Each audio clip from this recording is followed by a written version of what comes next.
For me to introduce our guest speaker for today in the person of Sara Zejnic. And Sara is here to throw more light on the topic, seeking asylum in the U.S., a refugee's perspective or experience. And as you all know, our theme for this year's Mercy and Mission Week is immigration. And her presentation today seeks to enlighten us all and to help us have a broader understanding of the issues surrounding refugees and immigration at large. Sara, after obtaining a BA in International Relations and Religion from Wartburg College and MA in Intercultural Service, Leadership and Management from SIT Graduate Institute, began working with refugees and immigrants at the college charities here in Cedar Rapids. She continued back to Iowa and bringing her career full circle by joining the Catherine Macaulay Center in 2009. She is passionate about educating the community about resilience and strength of refugees, and is inspired by dedication of Catherine Macaulay's Center staff to provide the support and resources to help the refugees find peace and stability. Outside of work, Sara can be found playing in the dirt in her garden, enjoying the company of her family or at a yoga class. Ladies and gentlemen, without much ado, please help me welcome Sara Zejnic. Mm-hmm. Thank you. Thank you, Helen, and thank you everyone for coming out and braving the rain to come listen to me speak. We'll have some time at the end for questions, so if you think of anything, feel free to hold it on to the end. We'll go through the presentation here. Like Helen said, talk about a refugee's experience in coming to the United States and what that process looks like. So I always like to start presentations, especially about refugees and immigrants, making sure that we're all speaking the same language. So defining a few terms. The first would be an immigrant. An immigrant or a migrant is an umbrella term. It's really a term that's that's a generic term used for anyone who's moving from one country to another with the intention of staying for any minimum period of time. So that might include something like tourist and business visitors aren't included in that. However, it would include permanent and temporary migrants with or without valid residence permits, asylum seekers, as well as, like I said, undocumented migrants. An asylum seeker, on the other hand, is a word that we hear a lot currently in the news. An asylum seeker is someone who's fled their home, they've come to another country and formally submitted or intends to formally submit a request for legal protection. They're saying they're not able to return home for fear of their safety, but their status hasn't officially been determined quite yet. So a lot of times in current conversations, we'll hear of that along our southern border. We'll hear of people coming to the southern border seeking asylum. Those are people who are coming with an intent to or have already submitted that request for formal legal protection. But their process, like I said, hasn't been adjudicated and hasn't been processed yet necessarily. A refugee, on the other hand, is someone who is outside of his or her home country and unable to return as a result of a well-founded fear of persecution on the grounds of race, religion, nationality, political opinion, or membership in a particular social group. And I always like to point out as well that these are all actually legal immigration law terms. They have legal definitions and are based on that. So it's very important to make sure that we're using the right terminology when we're talking about this and we're understanding who we're talking about. So today we'll be talking about refugees, that third category where it's someone who's fled their home and they've gone through the process of having their case adjudicated.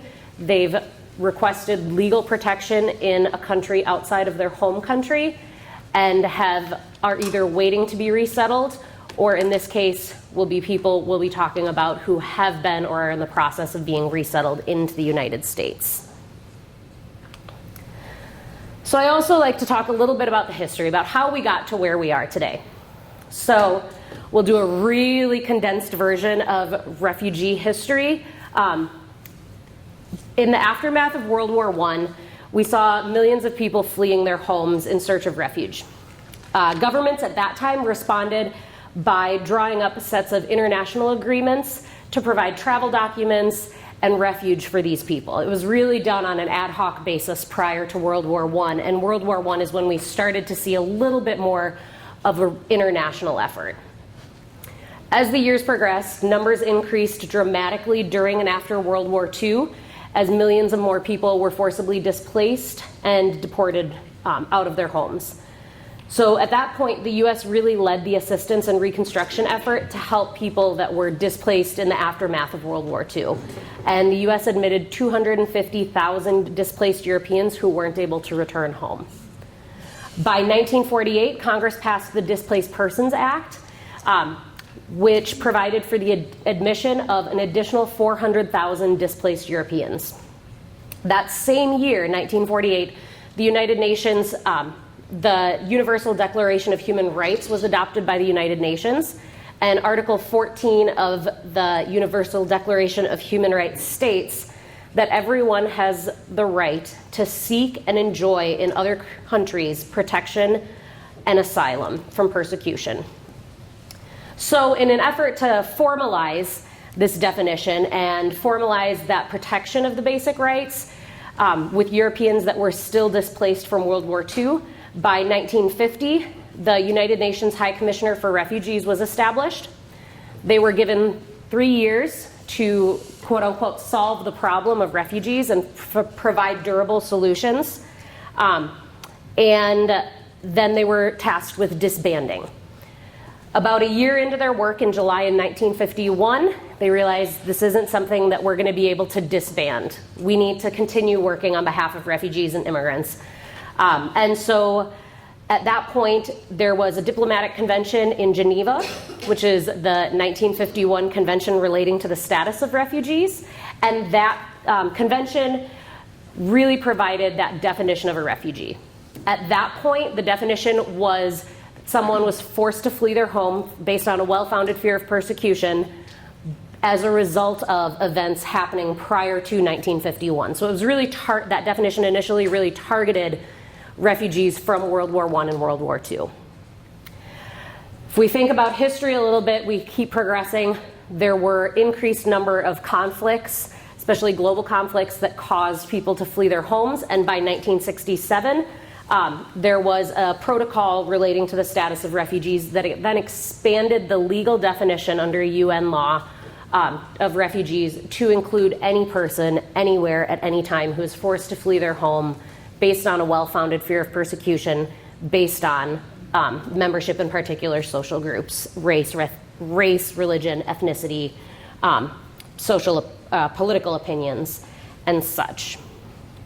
So to bring things a little bit more local, a little bit closer to home, in 1975, Iowa's Governor Robert Ray was moved to action, and he offered to resettle an ethnic group from Vietnam that were called the Thai Dam.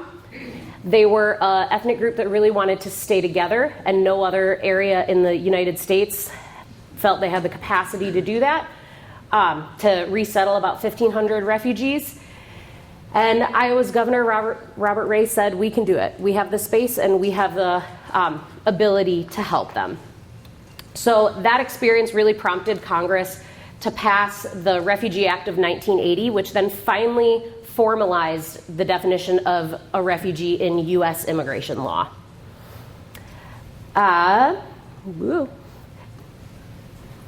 goodness, I apologize. So that U.S. Refugee Act provides the legal basis for today's refugee admissions program. And then throughout the 1980s and 1990s, the U.S. further expanded the services it would provide, its obligations to assist refugees and protect vulnerable and otherwise displaced persons. So today, every year, the president consults with Congress and other federal agencies and sets a ceiling of the number of refugees that will be able to enter the country that year. He also sets the different groups of refugees that will automatically be admitted. So we might say there's a long-running conflict in the Congo, so we will recognize that individuals fleeing the Congo likely have a claim to persecution, so they will get to kind of move through the initial process a little bit faster, but then still continue through the regular vetting process. There are 9 agencies in the United States that are able to resettle refugees.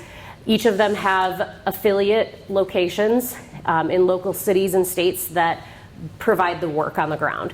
So Catherine McCauley Center is one of those agencies. Our national affiliate is the U.S. Committee for Refugees and Immigrants, or USCRI.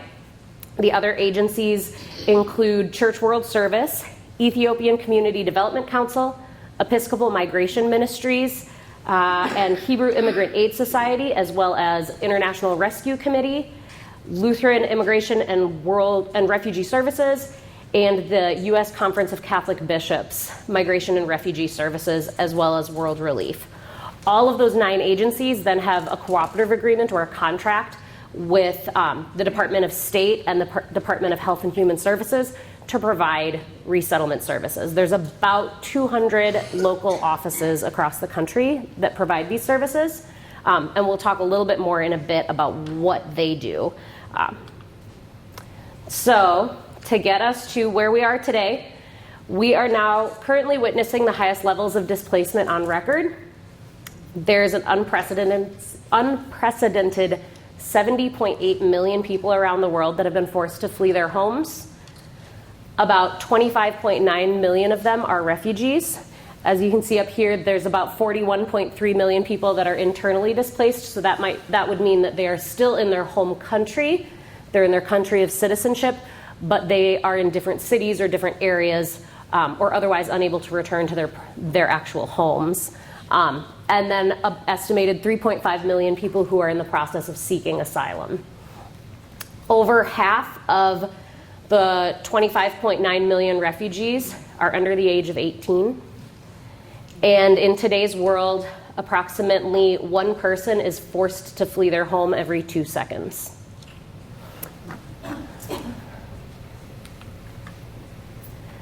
So, once a refugee has fled their home, we've talked about how refugees are outside of their home countries. Once they've fled their home, they have to wait somewhere while their case is being processed.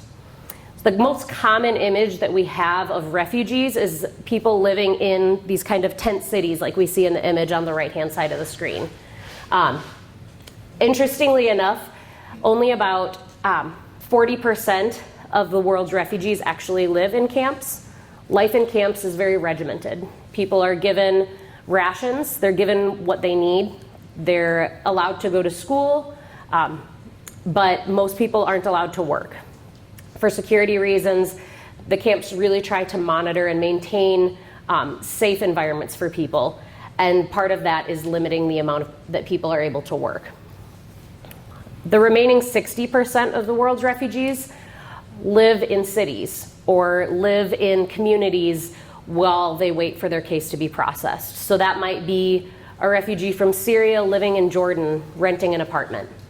It might be a refugee from Burma living, doubling up with some people that they may know in Malaysia, waiting for that case to be processed through the normal channels. Both of these scenarios create extreme challenges for refugees as they're processing their new lives. The process of flight itself is very traumatizing for people, as you might imagine. Leaving your home, leaving family, leaving everything you know. Sometimes people are able to stay in countries nearby where culture might be somewhat similar, language might be similar, it might not. But they're constantly trying to process this. And it's a challenge for people. When we see situations where we're getting these protracted refugee situations, for example, refugees coming out of Bhutan, living in Nepal, have been living in camps for decades. We see refugees from various conflicts in Africa, living in refugee camps and living as refugees for decades, begins to take a toll on a person's health and a person's ability to problem solve. So we try to really work at Catherine McCauley Center with people on identifying their strengths and helping them realize their strengths and recognize the abilities that they have within themselves. So another issue that refugees will often face while they're waiting for their cases to process is they tend to be more prone to being victims of theft or other crimes, and may live in subpar housing because they may not be able to afford living in a house, if they're living in a city, living in a house that meets all of the necessary codes. I had worked with a case manager from Burma who lived in Malaysia whose wife developed ulcers from the stress of living as a refugee. And that physical toll that the stress and living in constant stress and fear can take on someone, not only someone's mental health, but on their bodies as well. So, like I said, the process of fleeing is traumatizing to folks. And that stress and trauma can affect not only their mental health, but their physical health. And so while they're going through all of this, people are applying to become refugees. They're applying to be recognized under UN law as a refugee and be accepted to a country for resettlement. There's a vetting process that we've heard more and more about in recent years. The vetting process begins by someone applying to be a refugee. They present themselves in a second country. So someone from Congo might enter Rwanda or might enter Tanzania or Kenya and present themselves and say, I am a refugee, I need to be protected. At which point they would begin filling out an application with the United Nations. That application requires that they provide detailed records of why they fled, what would happen if they go home, where their family is, what family members they know of that are still alive, if their family members have passed away, their education history, their work history, and everything that they're able to record. At that point, they would join that nearly 26 million people that have refugee status, and they would be given essentially three options. They could first choose to wait in this second country until things calm down and they're able to return home. It's safe. Their second option is to resettle into the country that they've fled into. And their third option is resettlement into a third country, like the United States. And less than 1% of the refugees in the world have that opportunity to resettle into a third country. As we see refugee situations become more protracted, we see longer conflicts that may die down and then become a little bit more aggressive again and making things unstable in regions. As we see conflicts that are spreading beyond countries' borders, both of those first two options have become increasingly difficult for people and increasingly unsafe. So the refugee process becomes a preferred process for people's safety. So like I said, this is an example that might include some months or years of how long the process takes. So they would start by registering. They would fill out that application with the help of a member of the UN or a voluntary agency assisting the UN. And then they would have an interview. Then they might be referred to resettlement in another place. At which point, their application would be processed, and it would be a waiting game. They would sit and wait, and more likely than not, wouldn't hear anything until another country would accept them into their resettlement process. So it might take several years. So you might have started that process in March of 2013 by applying and presenting yourself as a refugee, and you may wait for 3 years and not hear anything. And finally, in February of 2016, you might get an interview with a US official. Then you would have a second interview, couple months, couple weeks later, and a third interview. At any point in that process, if there are inconsistencies, if there are things that don't line up, that can't be verified, the process would stop. At that point, the State Department does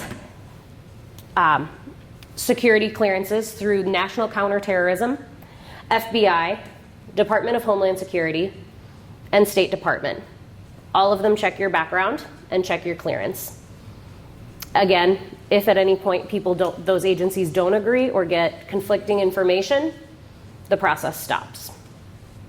And you're no longer allowed to enter the United States as a refugee. You're kicked out of, so to speak, kicked out of the waiting list for the U.S. refugee program. So that's where that vetting and security screenings comes in. Then the State Department does 3 separate background checks and 3 fingerprint checks. If all of those things line up, your security clearance is then valid for 6 months. You would be scheduled for a health screening that would check for any highly communicable diseases and make sure that you receive any medical treatment for any chronic conditions that you receive. That also is valid for 6 months. And at that point, you have to travel while both your security clearance and your medical clearance is valid. So things move at the pace of bureaucracy anywhere. So it may have been that your fingerprint screening and your security clearances began in January. You may not be scheduled for a medical screening right away. It might take until March, February to get your medical screening done, at which point you have that small window of a few months to be scheduled for travel. If you don't travel, the process starts again. So that's where we see a lot of people get trapped in this cycle of waiting for a security clearance or a medical clearance to be valid and be scheduled for travel. When those things do all line up, someone is scheduled to attend a cultural orientation class where they learn about what the process of traveling to the United States or their country of resettlement will be like, what to expect in their first couple days, and what are kind of the high-level things that they need to know going into another country. While all of that is happening, on the other end, the 9 national resettlement agencies meet every week and determine which cases will go to what local sites. So the 9 national agencies meet and they may say, I have a family of 4 people from Myanmar, formerly Burma, who have a friend that lives in Waterloo. USCRI, you've got the Catherine McCauley Center who helps people there. You'll resettle the case.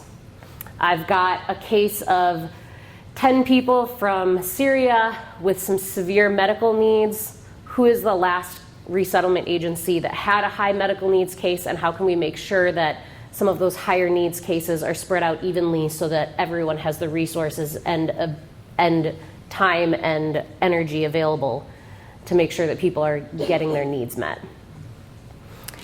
Once that pairing happens, on our end at Catherine McCauley Center, we would get notification that there's a refugee interested in coming to join a friend in Waterloo, Cedar Rapids, Iowa City, and then we would reach out to that friend or family member, verify that they have a relationship with this person, that they know who it is, and that they're willing to assist us in some capacity in their resettlement.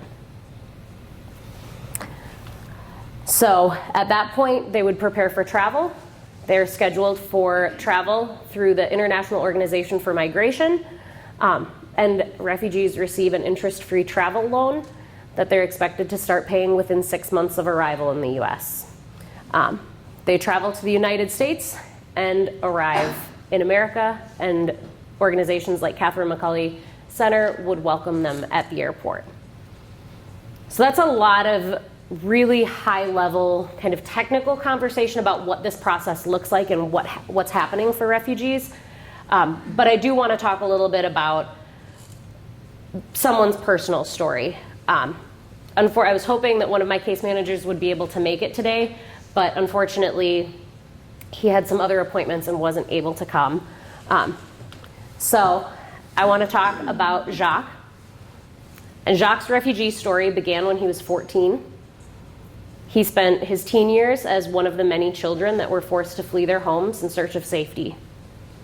At 14, Jacque and his 16-year-old brother fled their native Congo because of the violence in what has now become known as Africa's First World War. They fled into Zimbabwe, where Jacque and his brother spent nearly a decade in a refugee camp without their parents. Jacque said to us that when I was living in the refugee camp, I didn't have any hope at all. It wasn't easy, but by the grace of God, we got our resettlement. He was one of the first refugees that came through Catherine McCulley Center as a refugee. And he says he will always remember his arrival at the airport when his family, Catherine McCulley Center employees, and volunteers greeted him. See if this will work.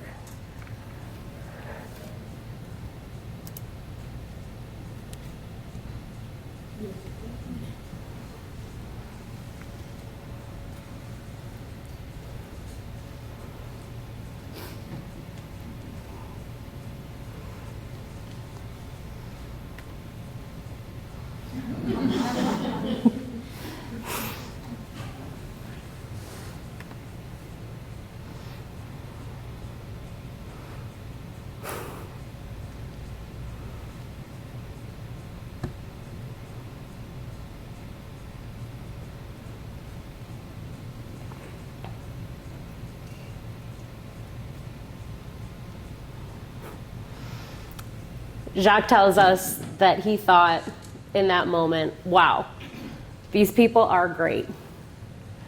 How can they welcome me and they don't even know who I am? Like I said, Jacque was one of the first refugees that we welcomed through Catherine McCulley Center. He arrived knowing very little English, and says that he didn't even know how to greet someone in English.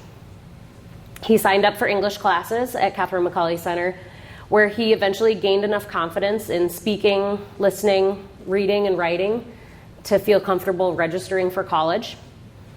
He attended cultural orientation classes at Catherine McCulley Center, where he learned about topics such as banking and transportation, and things that helped him adapt to a new culture and navigate a new community.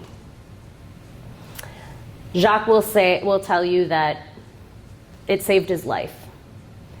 He didn't know where to start over in his life, but through the services and the ability to be resettled in the United States, he knew that he was okay and he could start here.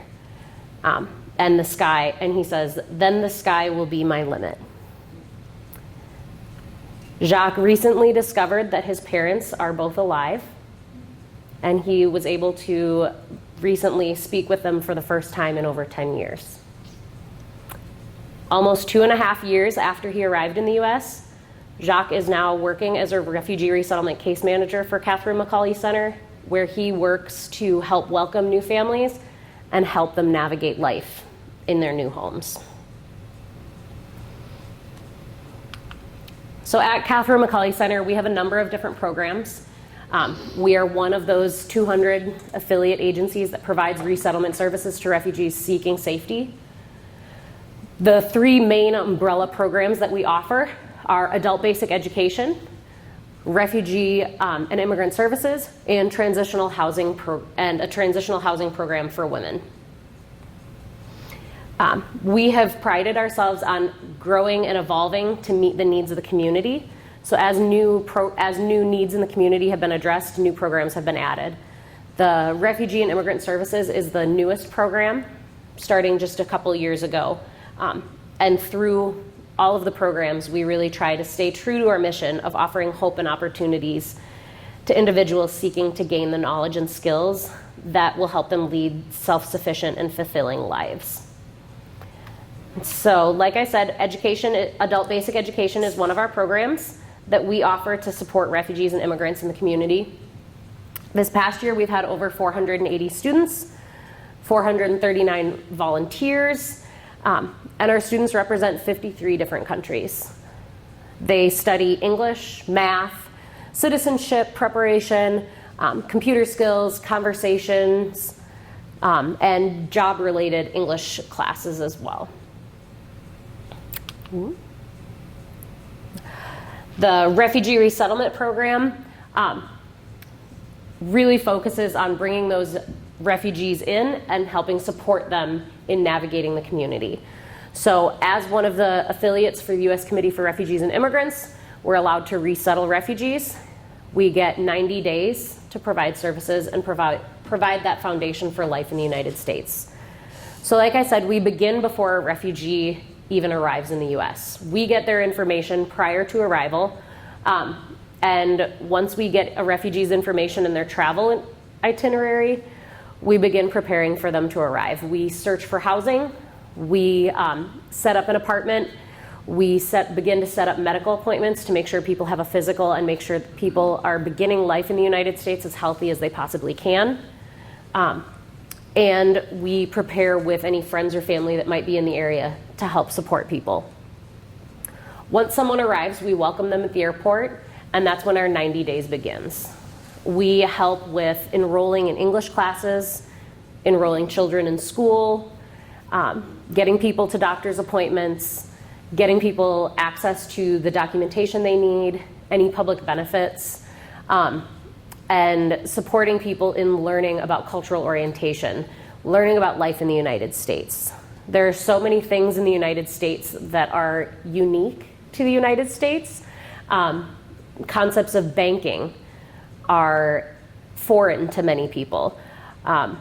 The insurance industry and medical insurance and medical billing, and even the concept of primary care physicians versus specialists can be a very foreign concept if you haven't had access to that previously.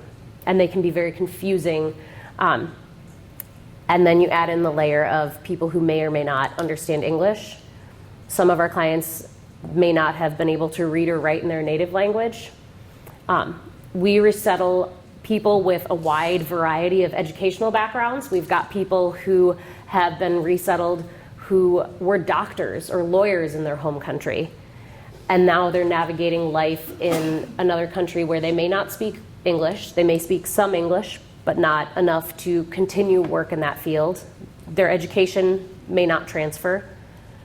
And we have other people who grew up in agrarian societies and may not have completed education beyond maybe 1 or 2 years of a formalized education.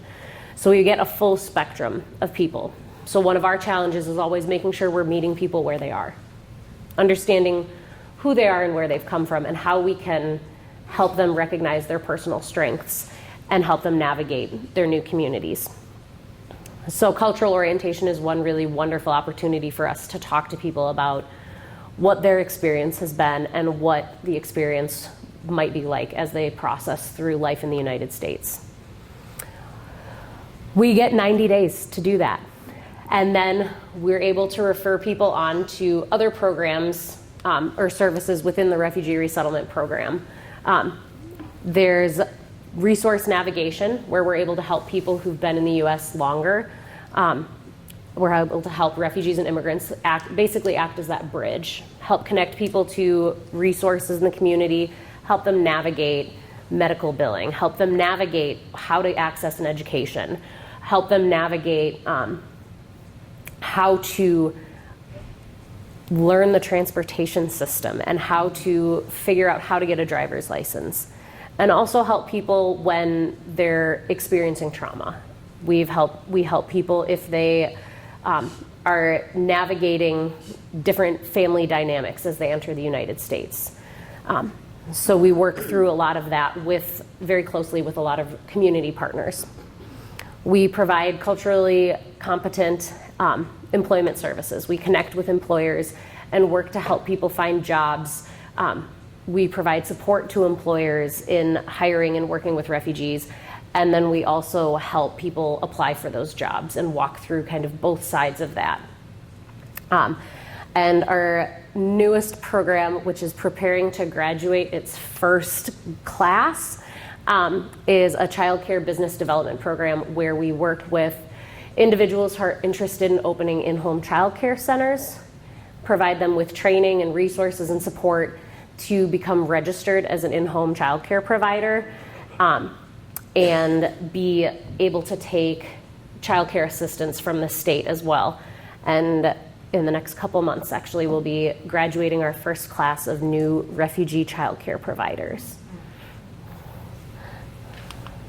So, some of the things that we really try and focus on, like I said, that help us connect with our clients and help us make sure that we're meeting people where they are and we're able to provide cross-cultural services for those of us who may have been born in the United States and for our staff that have been born abroad and may have lived through that refugee experience, trying to really work together as a team on understanding that culture and our sense of perspective is all relative. That we don't enter into the world a blank slate. We enter into the world and enter into our interactions with people based on our personal experiences and what we've experienced in the past. So one of the things we always like to address, because it is such a big piece of what we do, is culture. And so oftentimes we think of culture as language or food, religion, dress, dance, literature, things like that we can see, those tangible things. But a lot of the challenges that many of our clients are facing entering into a new culture are things that you may not be able to see or put your finger on. It's things like what is valid, what's true, what do we define as clean, what's unclean, what does it mean when you make eye contact with someone, who can I trust, are all things that fit into culture. And when we have our clients entering into a new culture, we're working with them to help understand where they're coming from and helping them understand that in entering a new culture, they're entering into a different understanding of all of these questions and helping them navigate and understand that it's okay to be confused. It's okay to not know what the right thing to do is. And so part of what we try and do also is to educate our community and people that are working with our clients frequently on what are some of the things they might run into in experiencing these.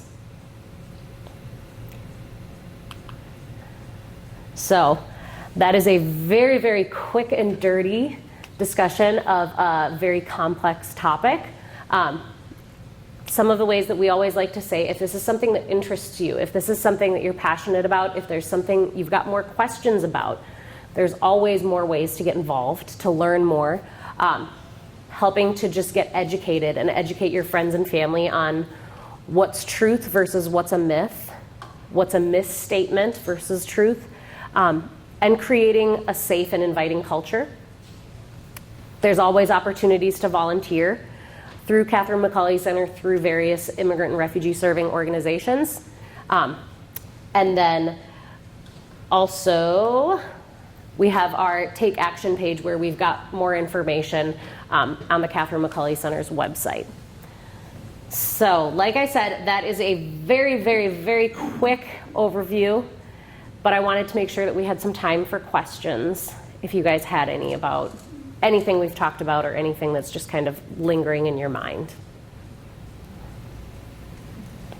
Yeah? Is the group you work with, the U.S. Commission, whatever, is that an NGO or is that a government agency? It is an NGO. So yeah, all of the 9 national agencies are large nonprofits that manage resettlement.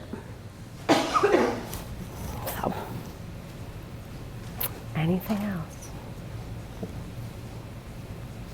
Quiet. Yeah. Are there other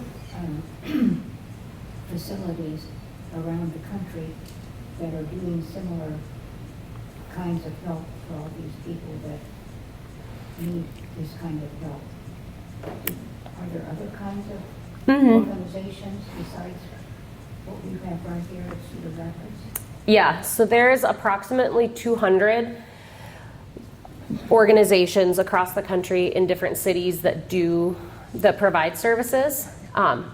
Under our contracts to provide refugee resettlement, it outlines what we're required to do and deadlines for requiring it. They're really kind of basic requirements. It's things like we need to help people apply for a social security number within 7 days, or it might be that children have to be enrolled in school within 30 days of arriving. So those things are laid out for us. But this additional services like the employment or the resource navigation or the childcare development, some of the sites may or may not have it. There are some sites some offices that only provide services for 90 days, and then they refer to organizations in the community. And there's some that have a broad spectrum of services that they provide to people as well. So it kind of varies a little bit, but like in Des Moines, there's a Catholic Charities office that provides resettlement services and another office for U.S. Committee for Refugees and Immigrants. Yeah? I used to take some of my portal students to be tutors Mm-hmm. at Catherine McCauley. And I think like last year, we also took a lot of personal hygiene items. My Yeah. class gathered a lot, and so I said, just bring whatever you can and whatever you can afford. And so I just wanted you to share with them. There used to be a food venue there, but I'm not sure if that's still there. But we took Yeah. a lot of personal hygiene items there. Yeah, so we have a small food pantry that we're able to provide some staples for people if they're in need. And we also have our hygiene closet where we can provide hygiene items, things like diapers, sanitary items, soaps, shampoos. But as we're setting up apartments for individuals as well, we provide kind of the basic furnishings for an apartment. So we provide dishes, cookware, for a small amount of furniture, dining room table and chairs, beds, linens, and those kinds of things. So we use donations to fill all of those needs. Yeah? So the 90 days, is that something that's mandated by Catherine McCauley Center or by something else? So the 90 days is what our contract is with the U.S. Committee for Refugees and Immigrants through the Department of Homeland Security. So at the end of the 90 days, you hope to have them settled into like an apartment or living on their own, Yeah. but they can still come for services. Yes, exactly. So we've got that resource navigation service where they're able to maintain service with us and continue to get assistance from us. But the goal of the federal resettlement program, which is that 90 days, is that individuals are self-sufficient economically and culturally within 90 days. So at Catherine McCauley Center, we realized that that's a really short period of time for someone to learn a new culture, learn enough of a language to get familiar and really start to be self-sufficient in that, and then also get a job and be able to afford their bills. So we try to do as much as we can with education from the start about what people are preparing for and trying to help get people connected with that employment services program really quickly so we can work with employers that we partner with often and make new connections that get people self-sufficient. So do you have a pretty stringent timeline then when somebody comes in, you need to do this stuff by this day? Mm-hmm. Yeah, so we've got all of the services that we're required to provide have a very strict deadline. Most of them, I would say, are within the first 10 days. And that includes one of the services is doing an intake and doing some goal setting with clients. So we meet with our clients shortly after they arrive and talk to them about what their goals are. So if you've been living as a refugee and you haven't been able to think about anything other than surviving, setting a goal of where you want to be in a year is just such a foreign concept. So we try and work with people on what are those little steps. Is maybe your first goal to be able to pay your bills on your own, or to know where your landlord's office is so you can take the rent to your landlord by yourself, and trying to work through that kind of smaller steps so they can work towards, I want to buy a house someday, I want to learn how to drive, those kinds of things. Yeah. Our department has had the privilege to hire 9 Oh. refugees within the last 2 years, and it's been wonderful. Yeah. And this has been very educational because we have the newest Mhm. refugee, and she's only been with us now a couple months. Okay. She hasn't even been here 3 months in this country. Oh, okay. Yeah. So this has been very helpful. Well, thank you. Yeah, I know we've partnered with Mount Mercy for a number of the employment services, and we are very grateful for that. And the continued education that people are always interested in learning about the people that they're employing and what they've been through. So, thank you. Anything else? Yeah. While you were saying that, I was thinking, if they don't know English, how do you communicate with them? Do you have enough people from various countries that you have somebody as a resource to? It's always, translate? that's one of the big challenges we always face is interpretation. Part of our contract is that we provide everything in that's culturally and linguistically appropriate. And so a number of our case managers are like Jacque, that have been refugees or otherwise immigrated to the United States and might speak the same language. But I would say it's about half and half. We've got about half staff that speak languages that our clients speak, and about half that might be native-born U.S. Employees who don't speak the language, or maybe only have picked up a couple words as they learn.